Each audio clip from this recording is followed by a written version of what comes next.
So here's the deal. I've had this pile of old computers just sitting around collecting dust. Honestly, I didn't know what to do with them. My options were pretty much sell them off for scrap or toss them in the dumpster. But today, as I was walking past that stack of forgotten machines, a wild idea hit me. What if instead of throwing them away, I could bring one back to life? Not just as a boring office box, but as a full-on gaming PC, one that could actually run anything I throw at it. Sounds crazy, right? But that's exactly what we're going to try. I spotted one system in particular that looks like it has real potential for an upgrade. So let's drag this dumpster PC out of retirement and see if we can turn it into a budget beast. This thing looks like it's been through a war. The case is beat up, the fans are caked in dust, and the whole setup honestly looks like it's been sitting in someone's garage for 5 years straight. You can tell it used to be a decent build. There's a big air cooler, multiple fans, and even a decent motherboard. But right now it's basically a dust museum, and the inside looks like it's hosting its own ecosystem. If you tried to fire this up in its current state, I wouldn't be surprised if it coughed up a dust cloud bigger than the GPU fan can handle. It's definitely rough around the edges, but that's also what makes it interesting. Underneath all the grime, there's potential here. With a little cleanup and the right upgrades, this junker could actually shine again. Alright, let's see if this old PC still has any life left in it. I went to hit the power button, and of course, the one part that almost never fails is already broken. Not a great start. Hopefully, the rest of the components are in better shape. Surprisingly, the system did light up, but no display came through, and it kept shutting itself off. First guess? RAM issues. I pulled the sticks, gave it another try, and thank God it finally booted into BIOS. Turns out the CPU inside is a Pentium G3240, a budget chip from way back in 2014. 2 cores, 2 threads, 3.1 gigahertz. Nothing special, and honestly way too weak for what I want to do with this build. The system also had an 8GB DDR 3-stick running at 1333 MHz. After testing, only one stick was actually working, while the other 2 were completely dead. On top of that, the motherboard's LAN port is fried. So here's the plan. Strip everything down, clean it thoroughly, and salvage what's worth keeping. The case itself still looks pretty good, and it's packed with LED fans. Throwing it away would be a total waste, so we'll give it a second chance. Alright, mission time, and this one's pretty straightforward. Step 1. Box up the motherboard and ship it off to the hospital so it can get patched up. Step 2. My least favorite chore, cleaning. And I mean every single part. Dust, grime, you name it, it's in there. This is the kind of job that takes forever, and honestly, I'd rather be doing literally anything else. So if patience isn't your thing, do yourself a favor and hit that fast forward button. Because what you're about to see is basically me fighting a mini dust storm.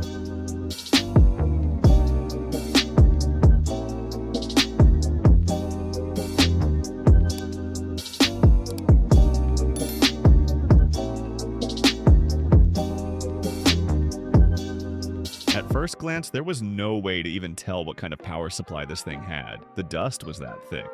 But after digging through the grime, jackpot. A 450-watt unit from Sigmatech. As for the 2 hard drives, I couldn't even make out what they were until everything got a proper cleaning, so we'll circle back to those in a bit. Fast forward 3 hours of scrubbing and an entire day waiting for the motherboard to come back from the hospital. And this PC has officially had its full-on spa treatment.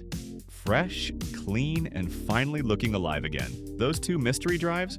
Turns out they're a 128GB SSD and a 500GB HDD. Nice to know, but I won't be using them. Instead, I'll plug in a drive that already has Windows and a few games loaded so we can jump straight into testing. Let's kick things off with Fortnite, a game loaded with detailed effects and physics to really push this ancient CPU to its limits. Now, this CPU isn't exactly a power-hungry beast. It only draws around 25 to 29 watts, but just because it's energy efficient doesn't mean it's high-performing. Right from the start, as soon as the game loads, the CPU is maxed out at 100% usage, and the temperature is sitting steady at 58 degrees Celsius.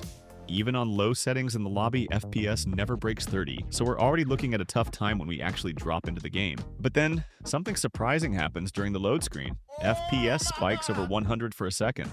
Maybe there's hope after all, right? Well, nope. The minute we're in the game, as we're gliding down and the scenery starts loading, the FPS drops back down to around 20 to 26 FPS, and things get pretty rough. You can see stuttering and frame drops constantly, and the gameplay is basically a slideshow. It's honestly a pretty terrible experience. But somehow, with just 19 frames per second, I managed to take down an opponent. Go figure, right? You really can't count this system out completely. Somehow, it's still managing to get the job done, even if it's not pretty.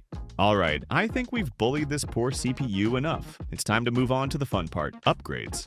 The good news is, this system actually has a lot of room to grow. From the processor to the 4 RAM slots and of course the GPU, there's plenty of potential here. The first upgrade on the list is the CPU. I went with an i5-4690, a chip that launched back in Q2 of 2014. The very same year as the sad little G3240 we just retired. But this one is a whole different beast.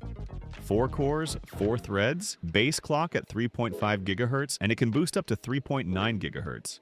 Back when it was brand new, it sold for around $213. Fast forward more than a decade later, and now you can snag one on eBay for about 23 bucks. That's literally 1/10 of the launch price, which makes this upgrade feel like an absolute steal. Next up is the RAM. The original stick in this system was an old Fury running at just 1,333 MHz, which really holds the CPU back. So I swapped it out for 2 8GB sticks at 1,600 MHz. That not only doubles the capacity, but also gives the processor the breathing room it needs to actually perform the way it should. With dual-channel memory and faster speed, the whole system feels snappier and way more balanced for gaming. And of course, no gaming build is complete without a graphics card. For this one, I went with the GTX 1050 Ti 4GB. Honestly, it doesn't need much of an introduction. This card is kind of a legend in the budget space. Even though it came out nearly 9 years ago, that 4 GB of GDDR5 VRAM still holds up for most of today's popular esports titles. The only catch? The price. For a card this old, it's still not exactly cheap, hovering around $70 on the used market.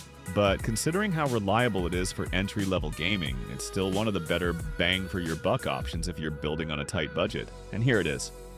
The final look after a full spa treatment and all the upgrades. Not too shabby, right? Here's the full spec sheet. B85 motherboard, EIS5-4690 CPU, 16 GB of DDR, 3 at 1600 MHz, GTX 1050 Ti 4 GB, all running on Windows 10 Pro 64-bit. But enough talk, you didn't come here just to hear me list specs. Let's jump straight into the performance tests and see what this rebuilt machine can actually. At the same settings, when we jump into the lobby, the upgraded CPU draws about 1.3 to 1.5 times more power than the old one. But it's only running around 80% capacity, with temps just a few degrees higher than the G3240. Surprisingly, once we drop into the game, the CPU kicks into full load at 100%, with temperatures climbing to about 66 to 70 degrees Celsius. And here's where we see a huge improvement.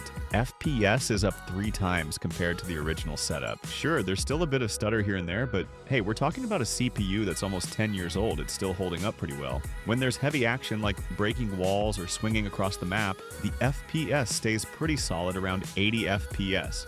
While this isn't exactly try-hard material, it's more than enough for a decent gameplay experience at the minimum level. Now, onto the $70 eBay special, the GTX 1050 Ti. The temperatures here are similar to the CPU, around 60 degrees Celsius, but the performance is a bit more inconsistent. The GPU runs between 65 to 75% most of the time, but sometimes spikes up to 90% load. So why the difference in performance between the CPU and GPU? Here's the breakdown. The GPU is handling 3D rendering, calculating all the pixels you see in each frame. Since we're running on low settings, the GPU doesn't have to work as hard. Fewer detailed pixels to process, so it's relatively relaxed. On the other hand, the CPU is doing all the heavy lifting with AI calculations, NPC behavior, for example, and physical effects, like trees falling, cars crashing, and bullet trajectories.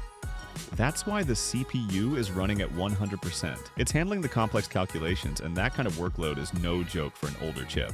After all the upgrades, this PC is definitely punching way above its weight. From struggling to hit 30 FPS to comfortably running Fortnite at 80 plus FPS, it's clear the system is now capable of handling modern games at a respectable level.